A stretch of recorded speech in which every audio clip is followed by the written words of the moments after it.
주기를 한번 보겠습니다.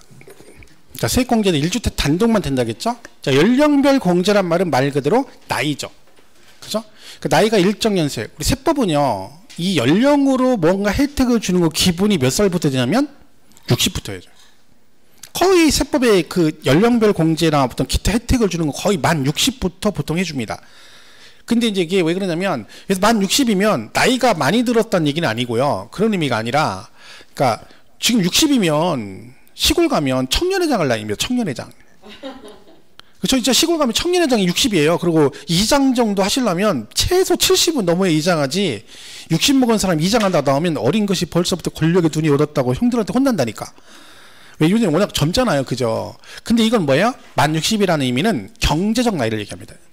그러니까 우리가 보통 은퇴를 더 빠르잖아요. 요즘엔. 그죠? 60 이전에 은퇴를 많이 하니까 경제적으로 이제 은퇴했다는 얘기죠. 그러니까 혜택을 60부터 주는 거예요.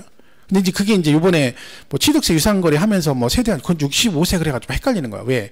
나이는 점점 높이는 거죠. 그죠? 근데 이제 기본은 다 60세라고 보시면 돼요. 그럼 얘도 몇 살부터 받아요? 60부터 받을 수 있어요. 세법의 모든 나이는 만입니다. 만 나이로 가야 돼요. 여자들 나이. 여자들이 그러죠. 너 몇 살이니? 40. 나도 40인데 둘이 동갑이네? 그때 나중에 알고 보니까 누나 친구예요. 왜요? 만으로 생일 아니라 2살 뺀 거죠. 42살인데 자기는 40이라고 거짓말한 거고, 남자는 자기 나이 얘기한 거죠. 나중에 보니까 누나 동창이야? 이런 현상이 일어나죠. 그럼 연상하고 결혼해야 돼요. 그래가지고 잘못하면. 그죠? 세법 무조건 만이에요. 몇 살부터? 60부터. 이렇게 돼 있어요. 3단계로 돼 있어요. 이렇게.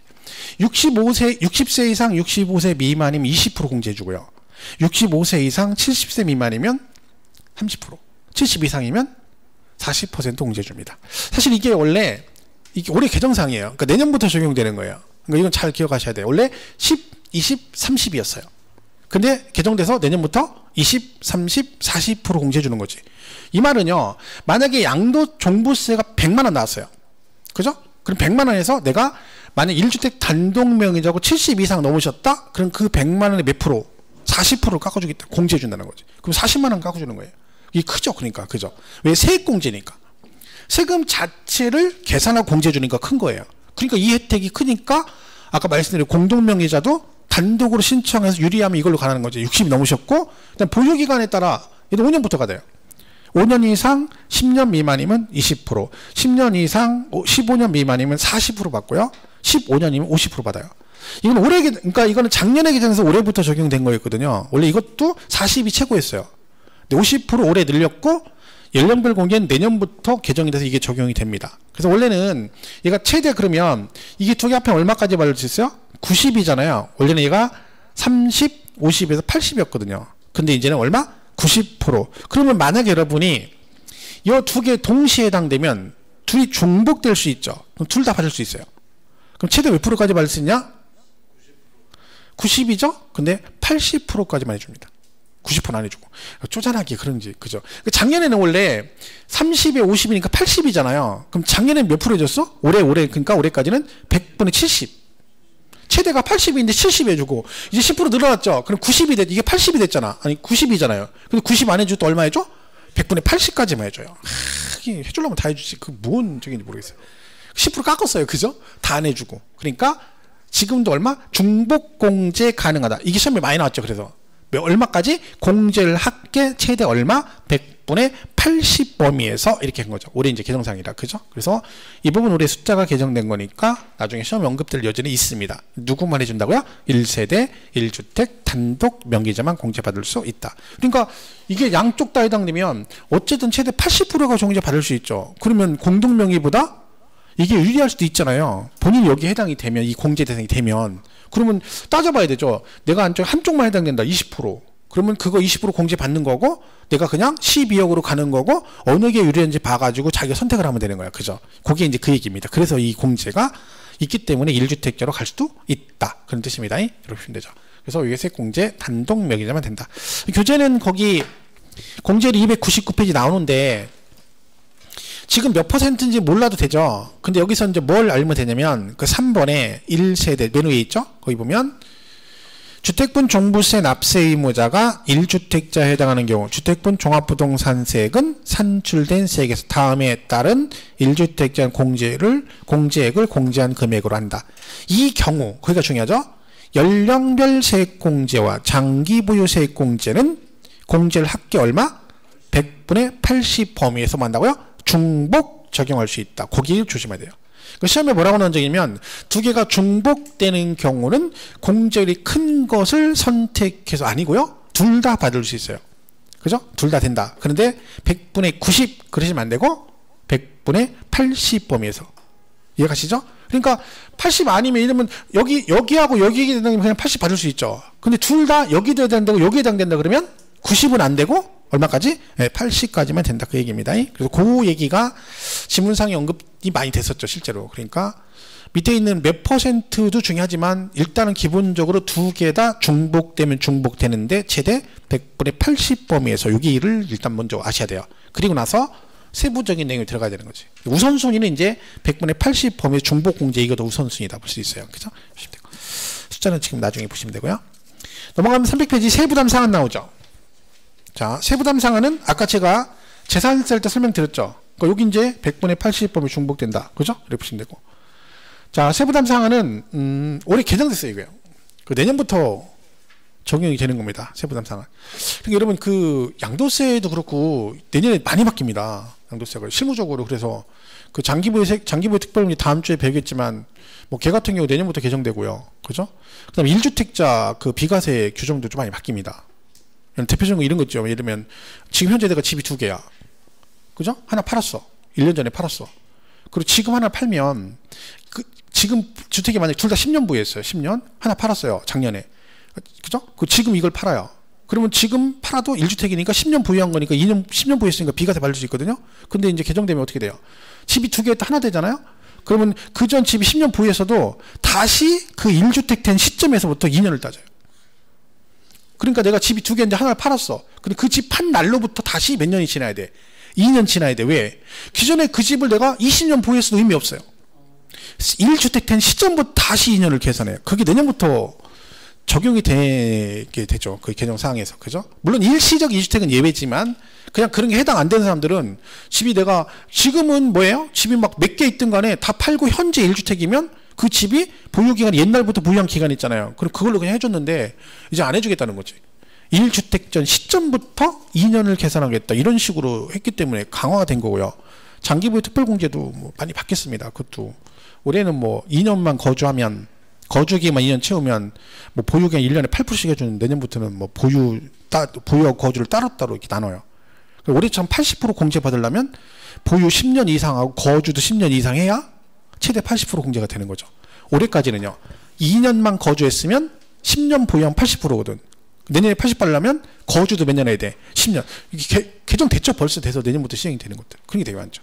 양도세율도 엄청 높아졌잖아요. 아시죠? 6월 1일부터 내년 6월 1일부터 뭐 1년 미만 70%, 1년에서 2년에 60%, 2년 넘어가면 6에서 그때 45%로 또 42%인데 그게 45%또 개정이 이번에 저기 통과되면 그렇게 되겠죠.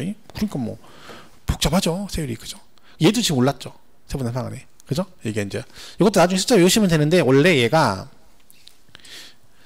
100분의 150이거든요. 근데 조정의 2주택하고 3주택은 원래 얘가 100분의 200이었거든요. 그 얘가 300으로 바뀌었어요. 둘 다. 그러니까 서울이 조정 대상 지역이잖아요. 그럼 내년부터 내가 2주택이 때 종합부동산에서 부과되면 세부담 상한이 얼마로 올라가서 3배까지 나온다는 거죠. 그럼 작년에 올해까지 2배 넘어가면 더 이상 안 냈거든요. 근데 이제 그러니까 작년에 100 나오고 올해가 300 나왔어. 올해 같은 경우 200만 냈잖아요. 내년에 만약에 똑같이 300이 나온다 그러면 300 내야 돼. 왜? 이거 3배까지로 늘어났으니까 세금 부담이 더 커진 거죠. 요건 원래 300이었는데 얘가 바뀐 거예요. 조정 대상 지역의 2주택자는 100분의 200이었는데 얼마로 바뀌었어? 300으로 개정이 된 겁니다. 그래서 개정사항은 나중에 수업을 하면서 계속 말씀을 드릴 거거든요. 왜냐면 그 딴 내용도 중요하지만 일단 영순위가 뭐예요? 개정사항을 일단 확실하게 숙지를 하고 계셔야 돼요. 걔가 시험에 나올 확률이 높기 때문에. 그러니까 이 부분도 어쨌든 개정되는 거니까 숫자는 나중에 정리를 하셔야 되죠. 그죠? 결론은 조정 2주택과 3주택 이상일 때는 무조건 얼마? 300이고 나머지는 다 얼마야? 100분의 150으로 갑니다. 그죠? 이렇게 보시면 되죠. 그러니까 토지는 다 100분의 150이에요. 그러니까 기본이 150인데 누구만 틀린 거야? 3주택은 주택이 크니까 지역 관계없이 300이었는데 얘가 바뀐 거지. 서울 같은 조정 대상 지역은 2주택자도 300% 내라. 그러니까 자꾸 이제 조정 대상 지역 지정한 이유가 투기 방지하는 거잖아요. 그러니까 여기서 규제를 계속 하는 거죠. 그래서 이렇게 된 건지요. 이것도 이제 있다 보시면 돼요. 자, 그래서 그게 지금 300페이지 세부담상안인 거고요. 301페이지부터는 여러분 토지 나와요. 근데 아까 제가 말씀드렸죠. 지금 우리 한 거예요, 다. 이제 뭐가 나오고 있어요? 별도 종합의 납세 의무자 85억을 초과하는 자, 과세 표준 85억을 공제한 금액에다가 공정시장가액비를 곱한다. 이렇게 나오겠죠. 그죠? 그 다음에 세율 나오고, 그 다음에 세부담상한 100분의 150 이렇게 나와요. 그럼 이거를 우리가 따로 공부할 이유가 없는 거예요. 301페이지 거기 2번에 납세 의무자 나오잖아요. 그죠?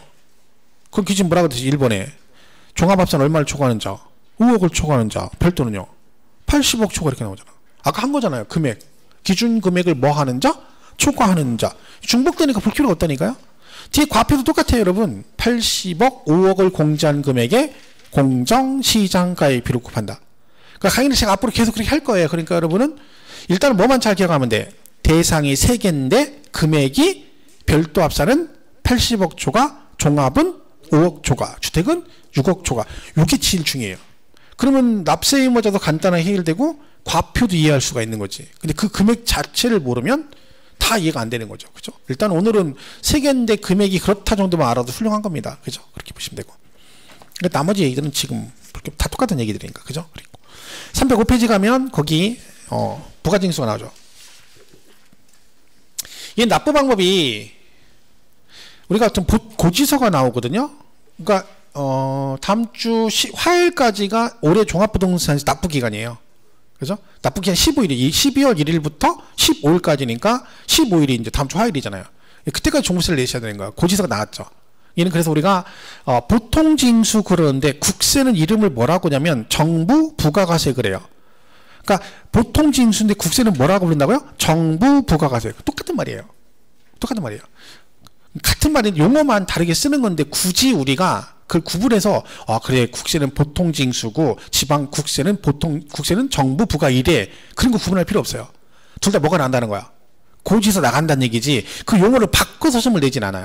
그냥 나오면 그런가 보다 하면 돼요. 고지서 나온다. 자, 그래서 납기가 자 12월 1일부터 15일입니다. 지금 말씀드린 대로. 근데 여기 중요한 건 이거예요. 얘가 신고 납부도 가능하다는 거지. 근데 아까 뭐라고 돼 있어요? 선택하면. 그러니까 얘는 의무 규정이다 아니다? 아니다. 그러니까 신고 납부는 의무 규정의 선택사항이에요. 그러니까 올해 만약에 지금 현재 고지서가 나왔어요, 여러분. 그죠? 그럼 15일까지 내야 되잖아요. 근데 지금도 아직 안 냈어. 왜? 고민 중이에요. 뭘 고민 중이에요? 이 세금을 지금 나오긴 했는데 내가 생각할 때 세금이 종부세가 800 정도 나올 줄 알았어. 근데 올해 1000만 원이 나왔어. 그죠? 그럼 내가 생각했던 거 더 나왔죠. 그래서 고민 중인 거야. 이걸 그냥 나는 800 같은데 1000이 나왔어. 이 1000만 원 그냥 내야 되나? 아니면 800인데 800으로 해야 되나? 고민되죠. 그럼 어떻게 하면 돼요? 아무리 봐도 내가 봤을 때 800 같아. 그러면 여러분이 언택하면 돼요. 다음 주 화요일까지 국세청에 가셔가지고 은평 세무서 가서 뭐라고 하면 돼? 나 종부세 1000만 원 나는데 난 800인 것 같아. 하고 800으로 신고할 수 있어요. 아니면 그냥 800 같은데 고지서가 1000원 나왔잖아요. 아니 맞겠지. 그 감이 뭐 공시가격 올라가지고 더 나왔겠지 하고 그냥 내면 끝이에요. 근데 만약에 여러분이 아무리 봐도 의심이 간다 그러면 올 수가 있어. 선택해서 뭐 할 수 있다. 신고 납부할 수도 있다. 근데 이거는요 의무 규정이 아니죠. 이게 의무고 이게 원칙이고 얘는 예외 규정이에요. 그러니까 신고 납부 선택상에 해도 되고 안 해도 되고. 근데 만약에 신고 납부를 선택하고 싶다. 그럼 언제까지 해야 돼요? 날짜 똑같아요. 1일부터 15일까지 하셔야 되는 거야. 그러니까 아직 안 내셨는데 고민되시면 신고 납부를 하려면 언제까지 해야 돼? 15일까지 해주셔야 되는 거야. 안 그러면 고지서 나온 대로 돈을 내야 되는 거죠. 그죠? 그래서 이게 날짜는 똑같아요. 조심할 건 의무 규정이 아니라는 거지. 그럼 잘 보세요.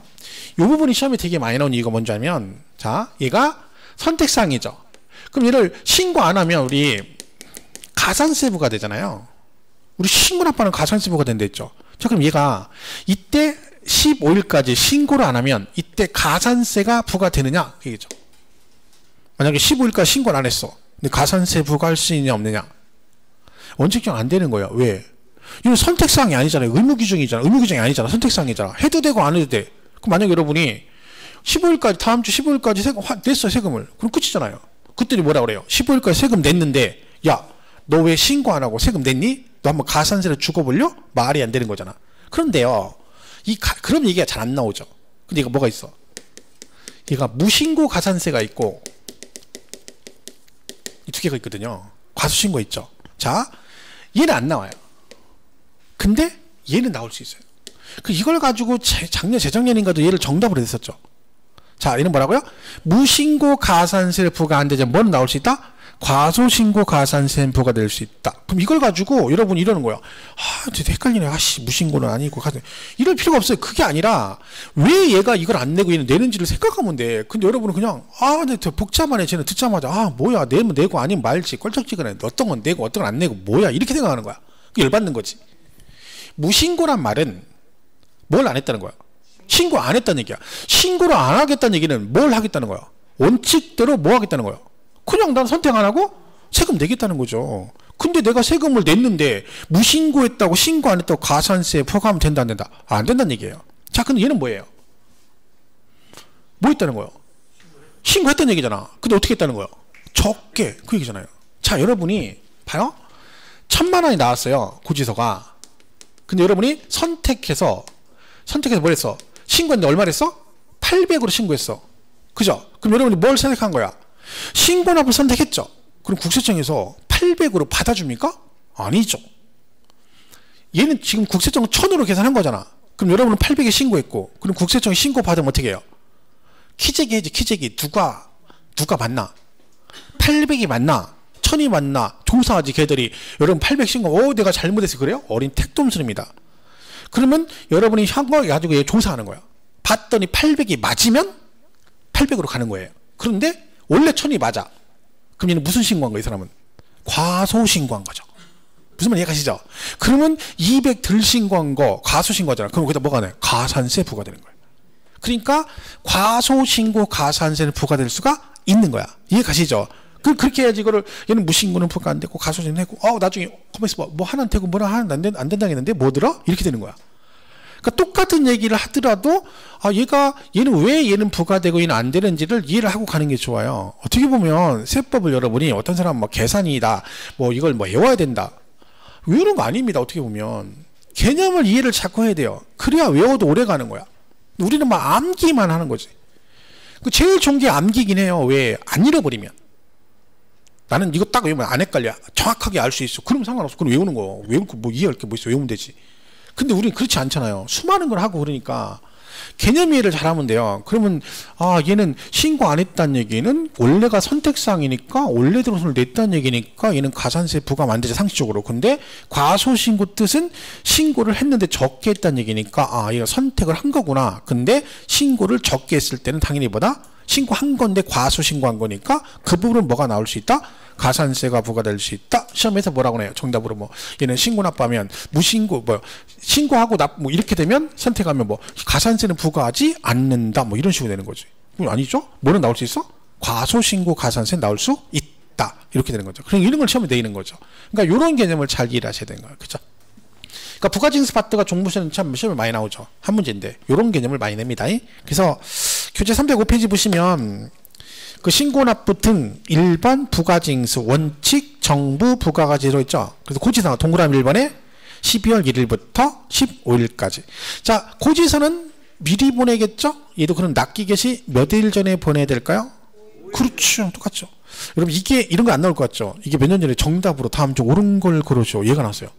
5일 전까지 납기 개시. 세금고지는 다 5일 전에 보내는 거야. 그죠? 그랬고. 예외 나오죠. 동그라미 2번. 신고 납세. 자, 걔가 신고 납세라고 돼 있죠. 얘도 마찬가지예요. 신고 납부인데 국세는 신고 납세라고 그래요. 말장난하는 거예요. 이거 쓸데없는 얘기죠. 어차피 뭐예요? 결국은 신고하고 납부한다는 얘기예요. 그러니까 얘도 마찬가지로 구분해서 국세는 신고 납세, 그 다음에 지방세는 신고 납부 이런 식으로 구분할 필요 없어요. 그냥 신고하고 돈 낸다. 그냥 이렇게 이해하면 돼요. 자, 그래서 동그라미 1번에 정부 부가 제도에도 불구하고 종합부동산세를 신고 납부 방식으로 납부하고자 하는 납세 의무자는 똑같이 언제까지? 12월 1일부터 15일까지 뭘 해야 된다? 신고를 해야 된다. 자, 근데 보세요. 만약에 고지서가 1000만 원 나왔는데요. 여러분 800으로 신고를 했어요. 그죠? 그러면 문제가 있어요. 여기서. 자, 이미 국세청에 나온 고지서 1000만 원 있죠? 이미 나온 거잖아. 보통 보통 신고납부 선택을 언제 해요? 고지도 날라오지도 않았는데 미리 신고하진 않잖아요. 나오는 거 보고 나서 금액을 보고 판단하잖아요. 그럼 이미 1,000만 원 나왔어.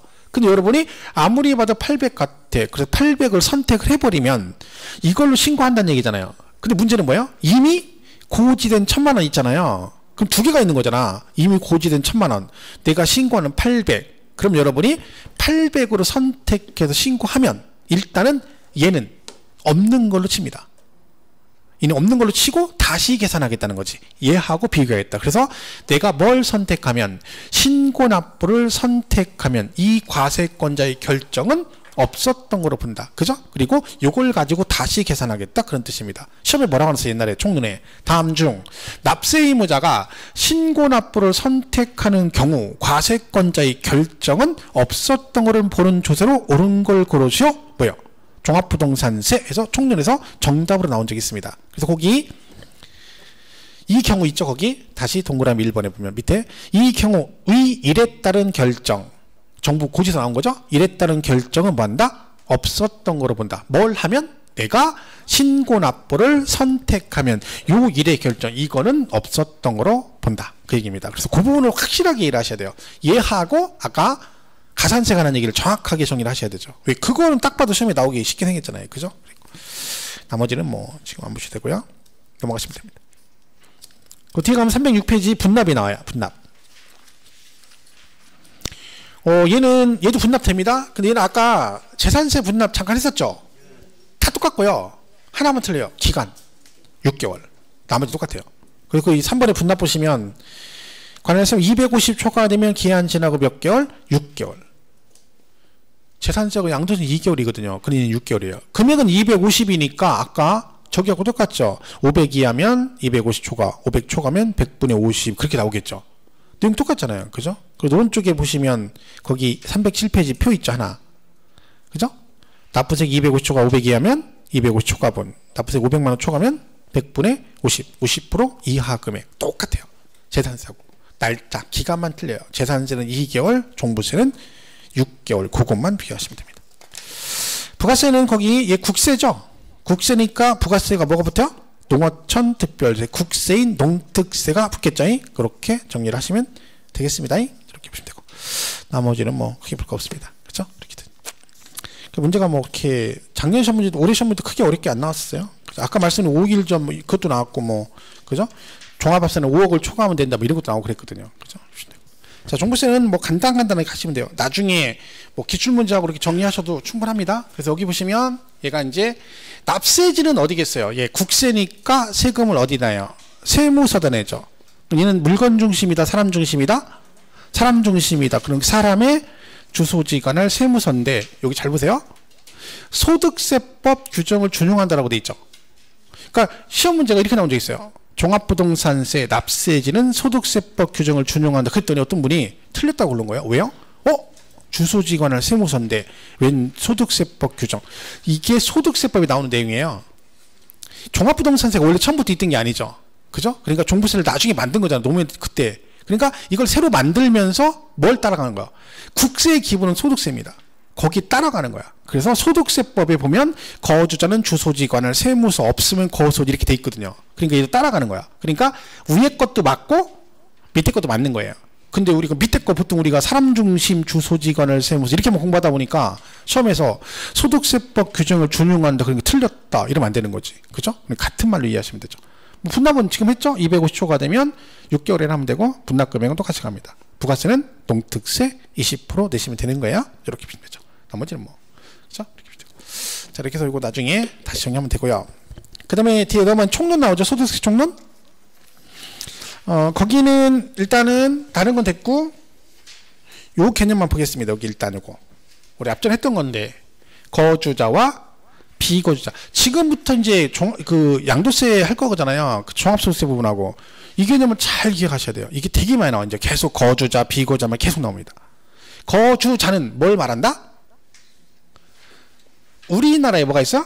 주소 있으면 돼. 그죠? 그리고 며칠 이상? 183일 이상. 그죠? 거소를 둔 자가 거주자입니다. 얘는 그렇지 않은 자는 비거주자 그럽니다. 둘의 차이점은 여기입니다. 얘는 국내와 국외. 그죠? 얘는 국내 소득에 대해서 납세 의무겠다. 뉴스 보니까 어떤 사람들이 야 내가 한국인데 외국에 있는 집을 팔았는데 왜 우리나라 양도세를 내라 이해가 안 간다고 막 해가지고 막 이걸 뭐 문제가 있다는 둥 막 얘기를 하던데 그죠? 그렇죠? 외국에 있는 거 파는데 왜 우리나라 세금을 내는지 듣기죠? 그죠? 그런 거죠. 그래서 이 차이를 잘 기억하셔야 돼요. 얘는 국내와 국외 소득. 비거주자는 우리나라에서 돈을 벌었으니까 세금은 내고 가야 된다 그런 얘기죠. 외국인이 우리나라에서 돈을 벌었어. 그러면 세금은 내고 가야죠. 그죠? 그러니까 세금은 내야 되는 거예요. 근데 여러분은 거주자니까 국내는 당연한 거고 외국에서 돈을 벌어도 한국에다 세금을 내야 된다 이런 얘기죠. 이 국적으로 가는 건 아니야 사실은요. 외국인도 우리나라에 주소가 있어. 아니면 뭐 183일 이상 거주를 두었다 그럼 걔도 거주자가 되는 겁니다. 그죠? 이렇게 되는 거죠. 기준이. 어쨌든 여기서 큰 차이는 일단 얘는 기억하셔야 되고 그 다음에 얘는 국내와 국외 소득에 대해서 얘는 국내 소득에서 납세 의무 진다. 그래서 거주자, 비거주자는 이런 뜻이라는 걸 이해하셔야지 거주자는 그 집에 사는 사람, 비거주는 안 사는 사람 이렇게 이해하면 안 돼요.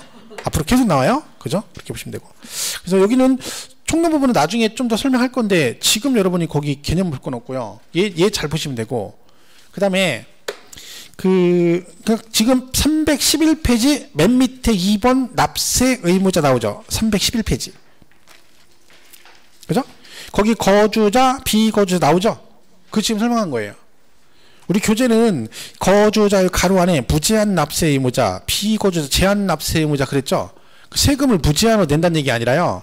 국내, 국외 제한 없이 다 낸다는 얘기고 제한이라는 것은 국외 건 안 내고 우리나라 거만 낸다. 우리나라에서 발생할 그 얘기예요. 그렇게 보시면 되고 그 개념 잘 보시면 돼요.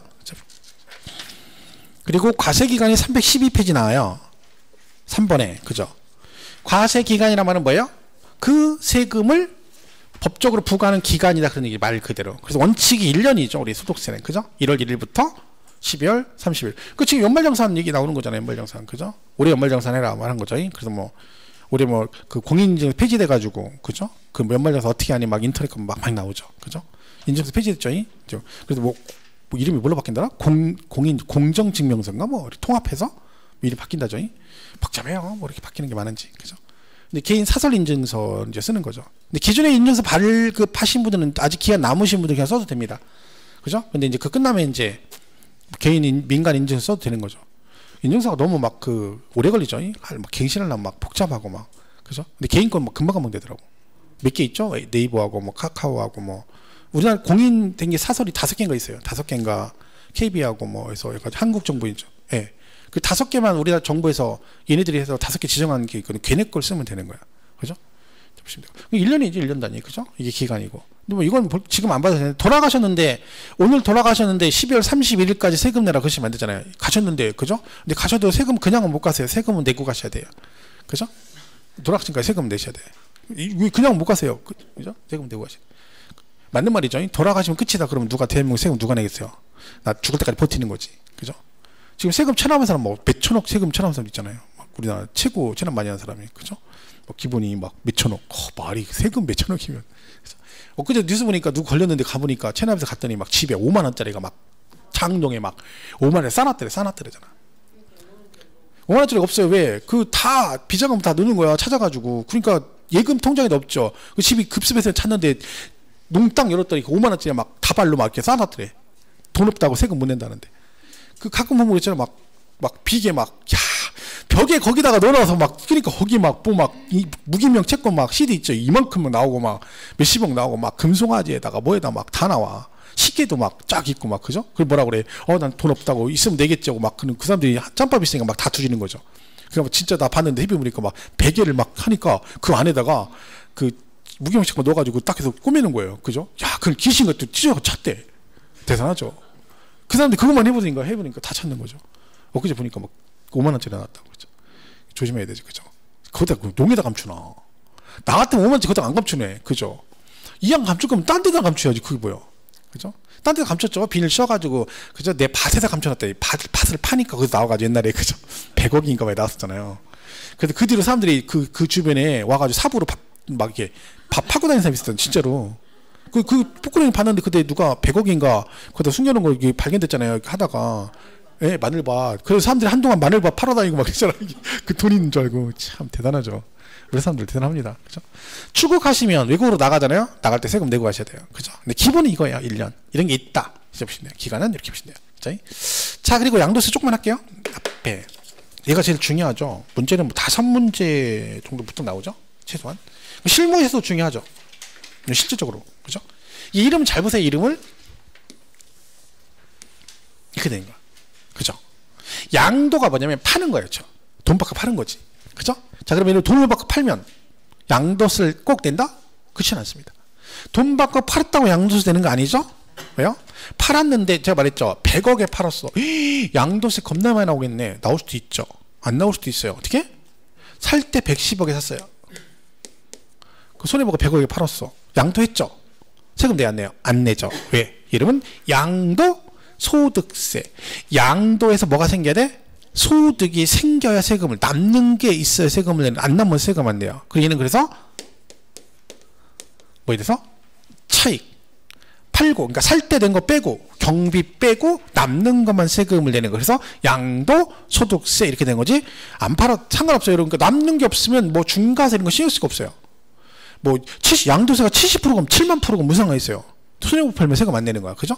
남은 금액에 대해서만 내는 거야. 파는 금액을 내는 게 아니라. 10억에 팔았는데, 그죠? 양도, 뭐, 경비 9억이고 어쩌고, 양도 차이 100, 뭐, 과표가 만약에 100만 원 나왔다. 그럼 그 100만 원에 얼마를 내는 거지? 파는 금액을 내는 게 아니죠. 그렇게 되면 뭐 공산당이죠. 그죠? 말이 안 되는 거예요. 지금도 차익에 대해서 내면 막 너무 많이 내는 건데.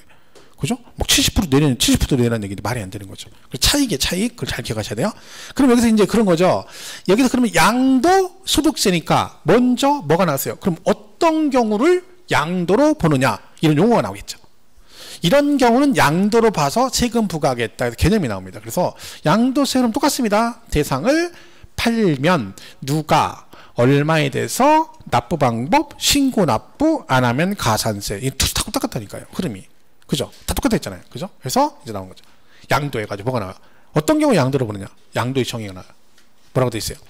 개인이. 자, 개인이 파는 거예요. 자, 법인이, A라는 법인이 부동산을 팔았어요. 돈 받고.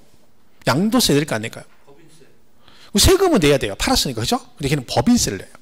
그러니까 법인은 양도세를 안 내요. 그러니까 양도소득세는 누구만 내는 거야? 개인만 해야 된다는 거예요. 원래 이름이 소득세가 붙으면 법인세도 원래 법인소득세이긴 하거든요. 근데 법인세 그러잖아요. 그 다음에 양도소득세, 종합소득세 그러잖아요. 그럼 걔네들은 개인과 연관된 거예요. 그 종합소득세 누가 내요? 개인 우리가 내는 거잖아요. 그죠? 양도소득세니까 누가 양도하는 거야? 개인이 양도하는 거예요. 그죠? 개인이 양도했는데 여기서 뭐가 관계없다고요? 등기 등록과 관계없이. 세법은 실질과세라고 했잖아요. 그러니까 내가 등기를 했건 안 했건 팔면 세금 내는 거죠. 그죠? 근데 무조건 내는 건 아니고 이게 중요하죠. 유상으로 이전해야 돼. 대가를 받고 넘기면 뭐다? 그를 양도를 합니다. 그러면 개인인 여러분이 등기했건 안 했건 뭔가 대가를, 대표적인 돈 받는 거죠? 돈 받고 팔았다. 그럼 걔는 뭘로 본다고요? 양도로 본다고. 근데 세금을 그러면 양도로 보니까 세금을 낸다? 그건 아니라겠죠? 양도로 보긴 하는데 이제 뭐요? 그 다음 세금까지 내려면 차익이 있으면 내고, 양도했는데 차익이 없으면 세금은 안 내는 거고. 무슨 말 이해가시죠? 그러니까 그 이해를 하면 착각하면 안 돼요. 양도에 해당되면 매매가 양도잖아요. 그럼 매매하면 돈 받고 팔았어. 그럼 무조건 세금 내? 아니라니까요. 차익이 생겨야 된다니까. 하지만 양도는 맞지. 뭘 했으니까? 대가를 받았으니까 양도는 맞아. 하지만 세금은 낼 수 있고 안 낼 수도 있어요. 그럼 여기서 뭐예요? 이런 경우는 양도로 본다는 얘기는 세금을 낸다 안 낸다를 따지는 게 아니라 양도로 보느냐 안 보느냐를 따지는 거죠. 그럼 양도는 뭐가 양도라고요? 유상이죠. 이게 중요한 거예요. 그럼 이제 이걸 구분해요. 여러분 시험이 잘 나와요. 얘가 이런 경우는 양도로 본다.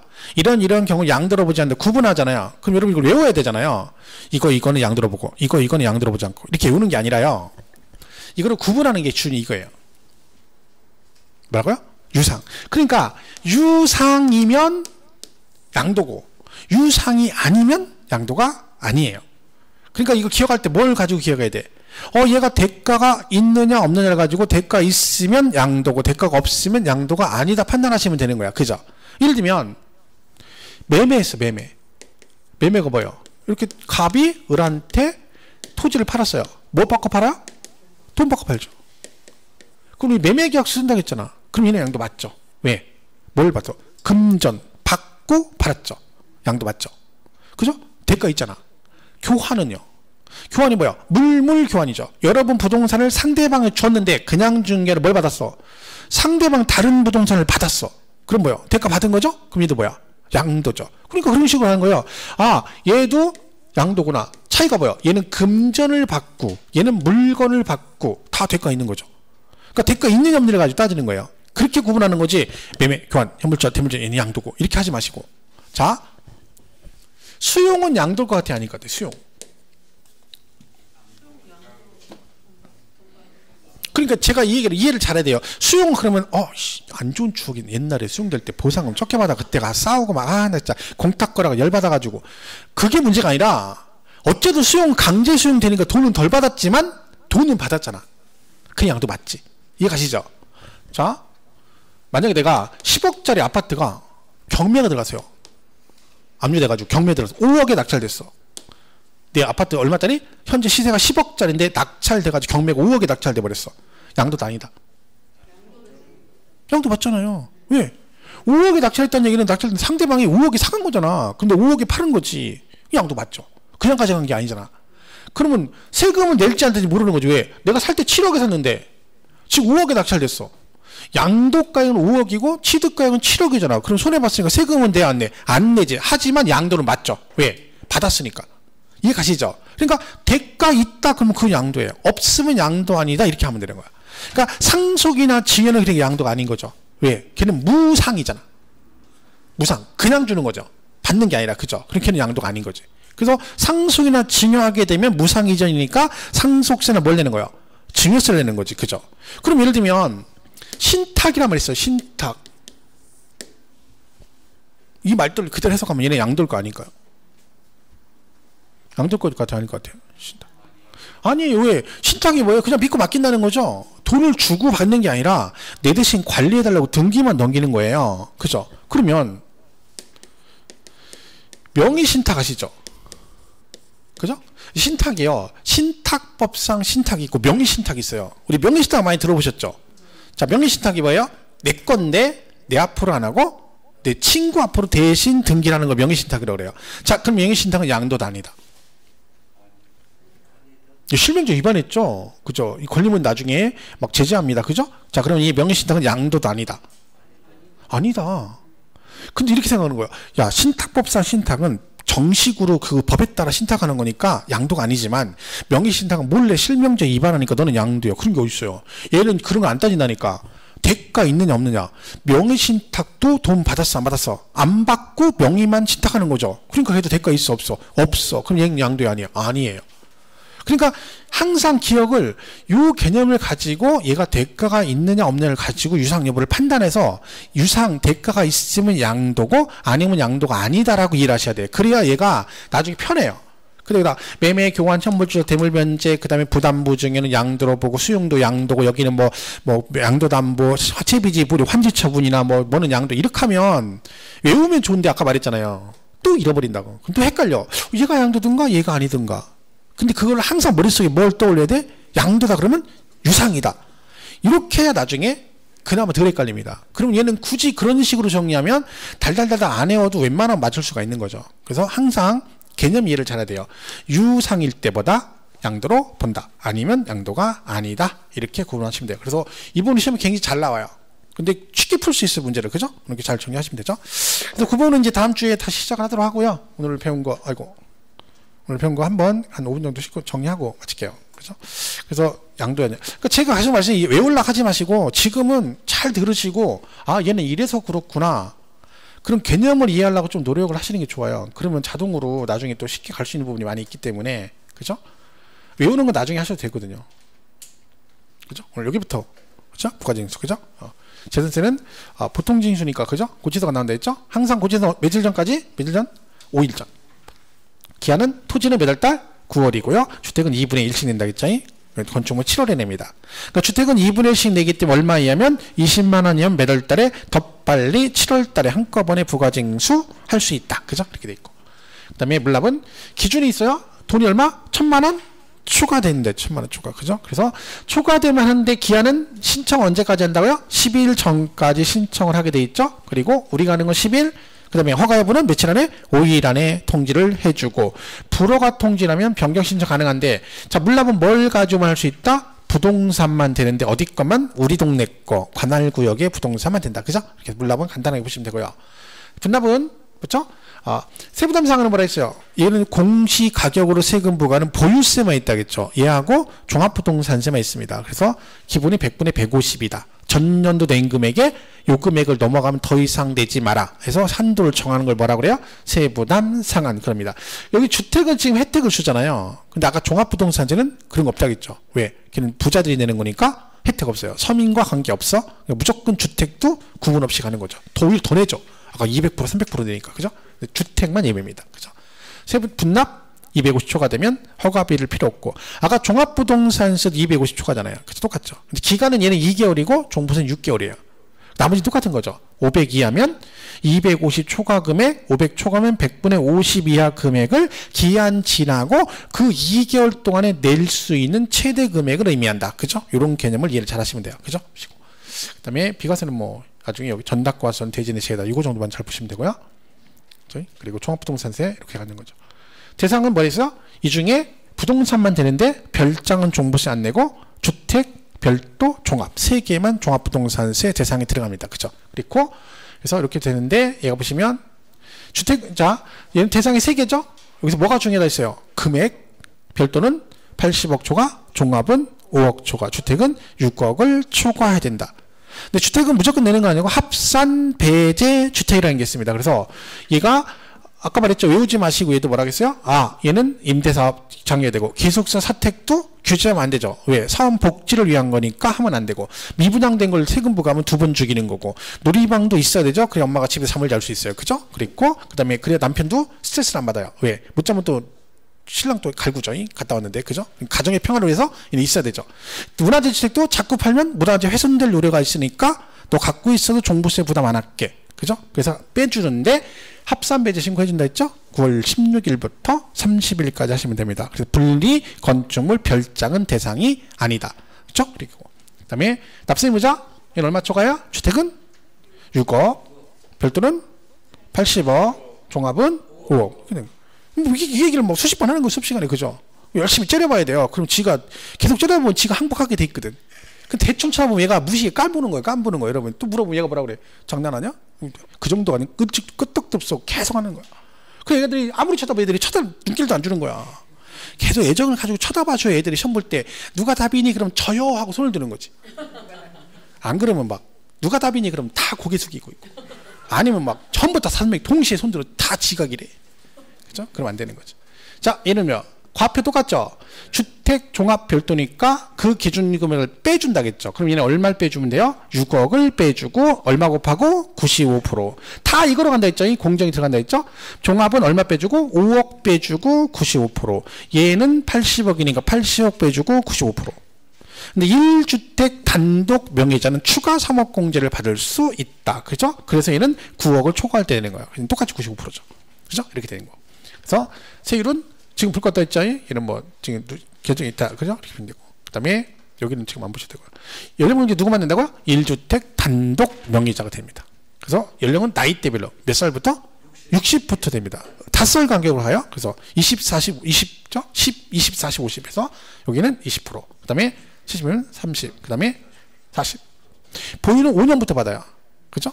5년, 10년이면 20%, 10년 이상 15년 미만이면 40%, 15년 이상이면 50%. 그래서 중요한 건 얘가 중복되면 어떻게 한다고요? 중복공제 가능하다. 얼마까지? 80. 그렇죠. 100분의 80. 아니요, 여러분 열심히 들으면 이게 기억난다니까. 우리가 사람 머리가 좋다니까요. 근데 이 기억이 안 나는 게 중간에 딴 생각하고 막 자꾸 다른 거 하니까 그래. 집중을 못 하니까. 아무것도 아니잖아요. 그죠? 중요하다 했잖아요. 80% 보면. 그죠? 얘는 뭐 그냥 원래 100분의 150인데 얘네 둘은 300% 이렇게 정됐어. 그죠? 3배. 그죠? 이게 3배. 납기 12월? 종부세 언제 낸다 했어요? 1일부터 10 다음 주 화요일까지 낸다 했잖아. 10월까지. 막 지금 엉키는 거, 아까 재산세 엉키는 거예요. 16일 막 이거 재산세 엉키는 거죠? 좋은 현상이에요. 엉키는 게 좋은 현상이에요. 왜? 그 머릿속에 뭐가 있다는 얘기예요? 아무것도 없으면 안 헷갈려요. 뭐 비교 대상이 없잖아요. 비교 대상이 없어요. 안 헷갈려요. 뭐 있으니까 헷갈려요. 납기 1일부터 15일. 선택상 신고납부. 의무 규정 아니라 했다. 할 수도 있고 안 할 수도 있다. 만약에 하게 되면 요때 해야 된다. 그죠? 얘가 그래서 신고 안 하면 과소는 나올 수 있지만 무신고는 부과되지 않고 내가 신고납부를 선택하면 그 과세권자 부과된 건 없는 거로 본다. 뭐 그런 얘기를 했죠. 날짜는 똑같다 했죠. 납세지는 물건 소재지가 아니라 국세니까 주소지. 근데 이렇게 나온다 했죠. 소득세법 규정을 전용한다. 이것도 맞고 얘도 맞고. 분납은 250조가. 재산세하고 똑같아요. 기간만 달라. 얘는 6개월. 나머지 금액 똑같고. 부가세는 국세니까 농특세 20% 내시면 됩니다. 그죠? 이렇게 보시면 되고. 거주자는 우리나라 뭐가 있어요? 주소 있으면 되고 며칠 이상? 183일 이상. 얘는 국내와 국외. 얘는 국내 소득. 그죠? 과세기간 1년이죠. 소득세 1월 1일부터 11월 30일인데 돌아가시면 돌아가신 날까지 출국하면 출국일까지 내시면 됩니다. 그죠? 이런 거죠. 그죠? 양도세 이렇게 돼 있죠? 이렇게 끝. 양도로 보는 건 유상을 가지고 판단하시면 된다. 이렇게 보시면 되겠어요. 자, 이렇게 다음 주 두 주 남았습니다. 그래서 그때 양도세 부분 정리를 할 건데 다음 주부터는 비대면이라 아무래도 좀 힘드시겠지만 그래도 가능하면 제가 말씀드렸듯이 그날 거 가능하면 꼭 듣는 게 좋습니다. 동영상 늦게라도 넘어가면 다른 과목 때문에 힘들어져요. 그죠? 그거 좀 꾸준히 하시고 그 수업 안 된다고 해서 막 이제 나 놀아 이러면 안 돼요. 수업 듣는 것처럼 똑같이 하셔야 돼요. 가능하면. 그죠? 실강 왜 아까 카카오 있죠? 가능하면 그때 그렇게 듣는 게 좋긴 합니다. 다른 데도 그 라이브로 하거든요. 동영상 촬영하는데 바로 보게 그렇게 하거든요. 그게 좀 좋긴 해요. 그래 안 밀리죠. 힘드셔서 조금만 참으시고 어차피 이거 어쩔 수 없는 부분이니까 이것만 잘 견디면 이제 곧 이제 좋아지겠죠. 힘내시고 건강관리 잘하시고 다음 주에 뵙겠습니다. 고맙습니다.